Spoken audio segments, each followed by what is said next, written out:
Hola, ¿qué tal? ¿Cómo les va? Comenzamos un nuevo episodio de Diálogos en este espacio abierto para la charla y que reúne a distintas personalidades del ámbito político, académico, cultural. Y en esta oportunidad tenemos el placer de dialogar con Claudio Abrán. Él es músico y docente con una larga trayectoria en estos ámbitos. Muchas gracias, Claudio, por permitirnos dialogar contigo, los medios de la Universidad Nacional de Avellaneda, tanto Radio UNDAP como UNDAP TV. Bueno, muchas gracias, Axel.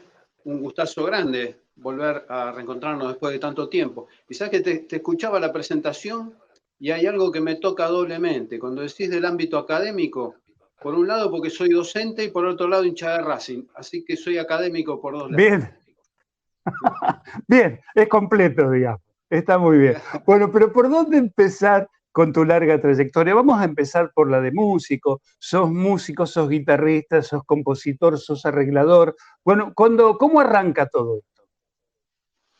Bien, yo siempre suelo contar que mi formación musical, mi acercamiento a la música empieza en el ámbito familiar. No porque antes que yo hubiera otros músicos en mi familia, pero sí cantar así en las fiestas, en las reuniones, siempre fue algo totalmente habitual en mi familia. Y eso, bueno, te va formando el oído, el gusto por la música, el gusto por sentarse a cantar por el mero hecho de cantar, donde no estás haciendo una actuación, es que la música como elemento de unidad, de pasarla bien, de divertirse, de compartir. Así que mis primeras experiencias musicales fueron esas. Después empecé a tocar la guitarra y ahí, chao, esas fiestas familiares con guitarra ya cobraban otra dimensión. Y tiempo después, calcular cuando tenía unos 15 años más o menos, era jovencito, me empezaron a invitar a festivales que hacían los colegios o cosas así chiquitas, barrio. Y bueno, ahí arranqué con un amigo que hicimos un dúo y empezamos a hacer actuaciones. Y un poco tiempo después armamos un grupo con compañeros de la escuela. Yo fui en Avellaneda, la secundaria la hice en el Palar Industrial. Y ahí formamos una banda que se llamaba Lisis. Y eso ya fue mi primer proyecto, llamémosle en serio. Yo lo tomo como el punto de inicio de mi carrera, porque ya empecé a meter composiciones propias. Ya el tema del grupo ensayábamos con una regularidad bastante estricta, como que verdaderamente. Eso más o menos fueron mis comienzos y con ese grupo tocamos en el Auditorio de Buenos Aires, en la calle Florida, no sé si lo ubicaste, Sí, claro. donde años antes había tocado Sui Generis, ahí un lugar bastante importante, ¿no? Y Emblemático. Uh-huh. exacto, claro. Y nuestra última actuación con ellos fue en el Teatro Colonial, que también queda en la capital, en la Avenida Belgrano Y Pasaje Colón, ¿no? exacto, sí, sí, sí. Paseo Colón. Ahí Hermoso está. teatro. Paseo Colón, Paseo Colón. Sí. Bien, ese, digamos, fueron tus comienzos, pero después, bueno, evidentemente fuiste estudiando, perfeccionando en la guitarra. ¿Y cómo llega el momento de la composición? Porque entiendo que tenés 3 discos grabados, ¿no? En cuanto a composiciones propias. No, ya a esta altura son 5 y, Ah, este, bien. y uno que viene en camino, que este último que viene en camino no es de composiciones propias porque es un disco de rock nacional. Es como una experiencia completamente distinta. Si bien es un proyecto que yo había pensado hace 10 años atrás, después por distintos motivos que en este momento no recuerdo, pero seguramente debe ser falta de tiempo y guita, como siempre pasa en estas cosas, pero es un repertorio basado en mis 3 referentes principales del rock nacional, que son Lito Uh-huh. Nevia, Charly García y Luis Alberto Spinetta. Por eso el disco se llama Tres tipos audaces, que para, para la gente de nuestra generación, ese título es un guiño, ¿no? A esa serie que veíamos en los 70, Sí, claro, Este, claro. Así que ese disco, con el tema de, ya te digo, me había quedado ahí sin terminar, y con el tema de la pandemia y buscando cosas, encontré ese material que lo tenía ahí intacto y en un grado muy avanzado, como si te dijera que lo tenía en un 70-80% listo, ¿no? Tenía todas las baterías, los bajos, las guitarras, casi gran parte de las cosas grabadas. Y lo más importante, tenía los arreglos, ¿viste? Que eso siempre lleva mucho tiempo. Eso lo hablé con mi gran amigo y coequiper Jorge Tata Arias, que es un musicazo tremendo, con el que venimos laburando hace 1000 años, que siempre con él trabajamos la parte de producción. Le mandé 2 o 3 cositas para la escucha y me dijeron, no, dale, vamos a darle para adelante, que este proyecto estaba. Y él se enganchó más que yo y entró a hacer arreglos y entramos a reemplazar cosas, qué sé yo. Y un proyecto más humilde, más tranquilo, bueno, cobró una dimensión. Todavía no pudimos terminar, pero calculo que de acá a fin de año ese disco tiene que estar. Pero bueno, yendo un poquito para atrás, lo que vos me preguntabas, mi primer disco solista fue en el 2001, ¿sí? Como que al principio me costó bastante, cuestiones técnicas y cuestiones económicas, etcétera, etcétera. Sacar mi primer disco solista me llevó sus años, ¿no? Pero bueno, ese disco del 2001 que se llama Otra Mirada, con como 10, 11 temas de composición propia y hay unos 4 temas de compositores conocidos. Pero, Claudio, y hacías referencia, perdón, hacías referencia un poco a lo que cuesta grabar un disco, llevar a un estudio, la preproducción y la postproducción, digamos, después la distribución del mismo. ¿Qué pasa con la nueva tecnología, estas nuevas plataformas que te permiten, digamos, agilizar mucho más eso? ¿Cómo te llevas con eso? bueno, mira, en mi caso personal, la tecnología me salvó. ¿Por qué digo esto? Justamente ese primer disco del 2001 lo pude grabar porque me armé un estudio en mi casa. En aquel momento, con lo que había de ese momento, y tampoco tenía un espacio físico tan adecuado, pero bueno, pude grabar la mayor parte de las cosas en mi casa y quedó solamente para grabar en un estudio profesional las voces. Entonces eso me permitió arrancar, porque antes de eso tuve grabaciones, lo que se llamaban demos, viste, que grabás 3, 4, 5 temas para poder mostrar en una radio o poder difundirlo uno, lo que uno hace. Pero Los esa vez, famosos EP. claro, claro, claro. Y bueno, ese fue mi primer estudio y ahí grabé los 2, 3 primeros discos. Y ahora unos 6 años me armé este ámbito, desde donde ahora estoy hablando, y que lo llamé el Guaslala Studio, como haciendo mención a ese lugar de ensueño donde todo es posible, ¿no? Y entonces ya los últimos discos ya los grabé acá puedo grabar todo, por ahí se ve un poquito que está la batería, guitarras, hay un montón de cosas. Ya este fue un lugar que me construí para eso, desde las paredes, la aislación, cabina de grabación.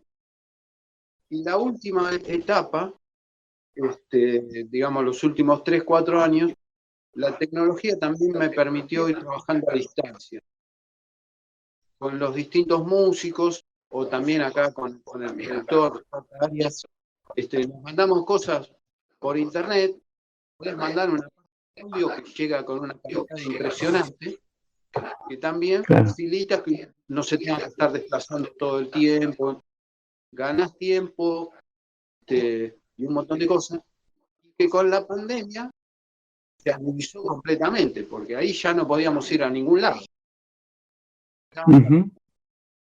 Entonces, justamente este último disco que te digo que estoy terminando en este momento, el de rock nacional, ese lo hicimos casi completamente online, dándonos las cosas, yendo y viniendo con la grabación, archivos, todo. Muy Un poquitas poco, cosas. no, digo, un poco acompañando los tiempos que corren, digamos, con respecto a la pandemia y además con las nuevas tecnologías que se van sumando día a día. Esto es muy interesante y muy importante. Pero te Sí, quiero sí. sacar ahora del músico, de tu presentación como guitarrista que sos en primer lugar, como compositor, como arreglador, y llevarte a lo que vos decías al comienzo, un poco en broma, esto de la docencia, porque además fuiste rector del Instituto de Folclore y Artesanías Argentinas, ahí en Avellaneda, así que me gustaría que comentes un poco cómo fue, y que habitualmente seguís dando clase, a eso me refiero. Sí, sí, sí, sí. Eso es una etapa muy importante. Yo empecé en docencia casi al mismo tiempo que empecé a tocar, ¿no?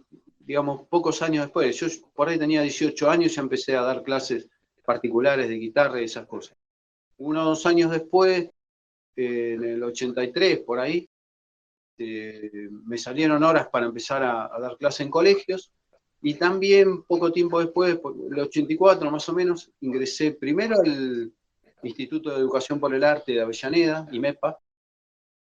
Eso me marcó mucho, porque ahí incorporé el concepto de educación por el arte, mediante el cual el arte es un medio para el desarrollo y la educación de la persona como persona. No es el objetivo. Es decir, uno no se propone formar artistas, sino que a través de los lenguajes creativos y artísticos, lo que se trata es el desarrollo de la persona. Si después esa persona decide ser artista, decide ser músico, pintor, lo que sea, bueno, ya es una búsqueda personal que uno puede seguir acompañando, pero que el objetivo de esa educación en general es el desarrollo de la persona. Y como podría decirnos un gran rector y el introductor del campo del arte Argentina y en toda Latinoamérica, que fue Ramón Lema Araujo, que tuve de trabajar ahí cuando él era rector de IMEPA, decía de todos estos alumnos que en el futuro sea un artista, bueno, bienvenido sea, pero como la mayoría no lo van a hacer, todos estos niños van a ser médicos, carniceros, taxistas, ingenieros, lo que sea, políticos, y que todos ellos, a través del arte, desarrollando su sensibilidad. Y qué importante para la sociedad que todos esos profesionales, todos esos trabajadores, utilicen esa sensibilidad para lo que están haciendo, para las obras que van a construir, o hasta para aquel que va a atender un negocio, hacerlo con sensibilidad. Así que yo adquirí muy joven, me cambió la cabeza y todo mi concepto educativo pasa por ahí, ¿no? Después ingresé al Instituto de Folclore, años después, y también tiempo después, la posibilidad de concursar por cargos directivos, fui primero directivo, después rector, rector fui más de 20 años. En esa época es cuando nos cruzamos por primera vez en Radio América, ¿no? Que recuerdo eso con gran cariño. La época Totalmente. es muy importante, ¿no? Porque ya, además de la educación, tiene que ver con la gestión educativa, que es Totalmente. mucho más amplia, no es simplemente enseñar a tocar la guitarra. Tiene que ver con manejar personal, un edificio, una estructura que en ese caso pertenece a algo más grande, que es el sistema educativo de la Municipalidad de Avellaneda, que está compuesto por 8 institutos de arte, es una cosa muy grande, y que además, a su vez, eso pertenece a algo más grande que es la Municipalidad de Avellaneda. Entonces, en la actividad como rector, se trata de, en lo cotidiano, del funcionamiento de un establecimiento educativo, cómo están los cursos, cómo están los alumnos, los profesores, los padres, etcétera, etcétera, pero a su vez el vínculo, esa estructura que tiene que ver con el resto de los institutos de arte, y a su vez también un vínculo con los funcionarios, la parte política del municipio, ¿sí? Porque las autoridades superiores del área de educación son funcionarios políticos. Entonces también eso de ahí vuelta, Claro. propuestas, lo que se puede hacer, lo que no se puede hacer, cuando hay presupuesto, cuando no hay presupuesto.